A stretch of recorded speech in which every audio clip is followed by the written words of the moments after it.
네, 황대영 작가와 함께합니다. 어서 오세요. 예, 안녕하세요. 자, 어떤 이슈인가요? 지난 14일부터 진행된 한국철도공사 파업이 어제 오전 9시자로 끝나고 이제 대부분 철도들이 정상 운행하고 있는데요. 네. 그런데 이 협상이 성사되어서 파업이 끝난 게 아니라 노조가 파업 기간으로 예고한 기간이 다 되면서 일단 중단된 거거든요. 그러니까 이른바 1차 파업이었던 거죠. 예. 이제 수서역 KTX 운행 등 파업 이유들에 대해 전혀 이견의 폭이 좁혀지지 않아서 무기한 2차 파업으로 더 확대될 수 있다는 우려가 제기되고 있습니다. 일단 좀 파업 여파는 컸나요? 어땠습니까?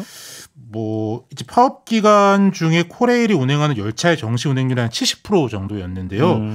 특히 이제 원래도 배차 간격이 긴 무궁화호나 새마을호의 경우 한두 대만 취소되어도 그 동네에서 이제 한나절씩 기차가 안 오게 되다 보니까 이용객들이 어려움이 많았고요. 여객 부문보다도 이제 화물 운송의 차질이 컸는데요. 구간과 날짜별로 조금씩은 다르지만 운행량과 수송량 모두 평소에 30-40%대로 떨어졌고요. 네. 특히 이제 시멘트 등 철도 수송 분담률이 높은 분야는 좀 타격이 컸습니다.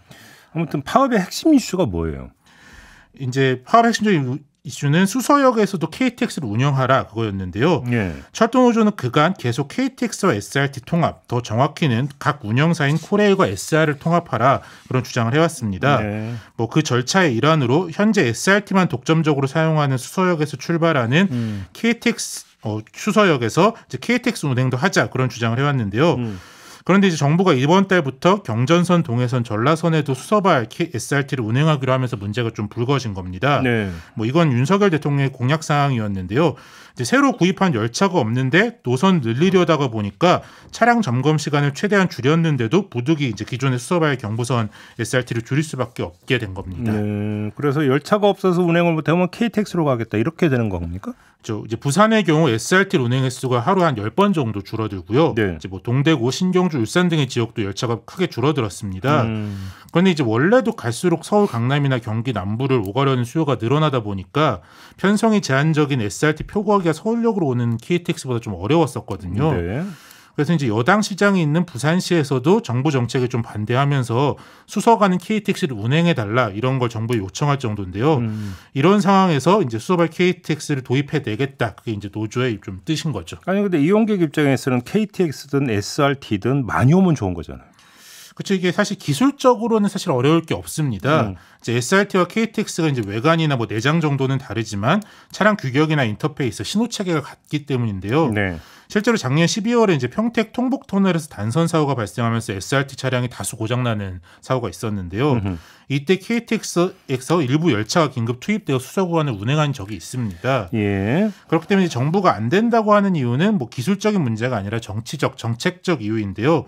이제 IMF 이후부터 계속 철도 경쟁 체제, 즉 이제 복수의 회사끼리 경쟁하도록 하는 게 방침이었기 때문에 그런 정책을 유지하기 위해서 안 된다는 거고 노선이 섞이면 이 틀이 무너진다 이런 주장을 하고 있는 겁니다. 근데 경쟁은 같은 레일 위에서 해야 그게 경쟁 아닌가요? 그렇죠. 이제 비행기로 치자면 서울 김포 노선처럼 여러 회사가 경쟁을 해야 이제 가격이나 서비스 등을 고려해서 승객들이 고를 수 있는 건데요. 지금 SRT와 KTX는 그냥 내가 어디를 가느냐에 따라 결정하는 거지 이걸 경쟁이라고 생각하는 승객은 거의 없을 것 같은데요. 예. 아무튼 정부 설명은 그렇습니다.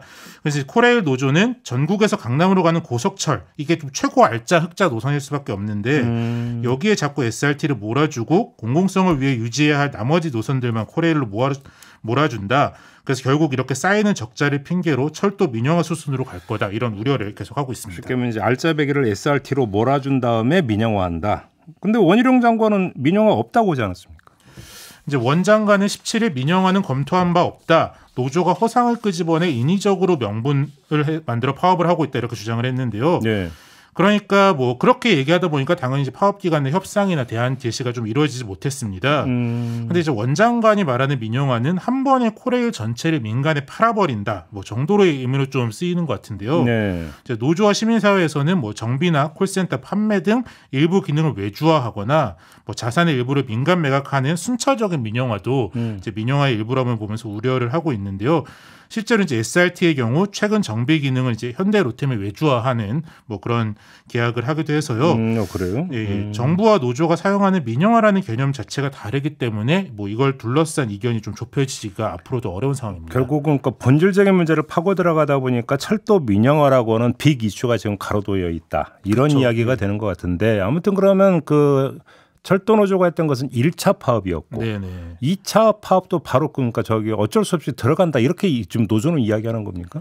그러니까 뭐 노조는 당장 뭐 2차 파업을 예고를 구체적으로 날짜를 박아서 하고 있지는 않은데요. 네. 뭐 지속적으로 협상에 나서라. 안 그럼 2차 파업으로 간다라고 하는데 좀 이번 파업에서 최소한 협상 계획이라도 좀 잡혔어야 하는데 뭐 전혀 대화가 안 됐습니까? 이게 이제 계속 뭐 저는 성과가 좀 없었고요. 노조는 협상이 안 되면 2차 파업은 무기한으로 할 수밖에 없다라고 하고 있어서 이제 과거 전례를 보면 100일 넘게 이게 파업을 한 적도 있어서 예. 일단 추석 연휴는 뭐 양쪽 모두 파업을 하기엔 좀 부담을 많이 갖고 있을 것 근데 같은데. 뭐 또 21일 얘기도 좀 나오나 보더라고요. 예, 뉴스를 예. 보면 알겠습니다. 네, 뭐 좀 파업의 우려가 커지는 상황입니다. 알겠습니다. 자 이렇게 마무리하죠. 황규영 작가였습니다. 고맙습니다. 예, 감사합니다.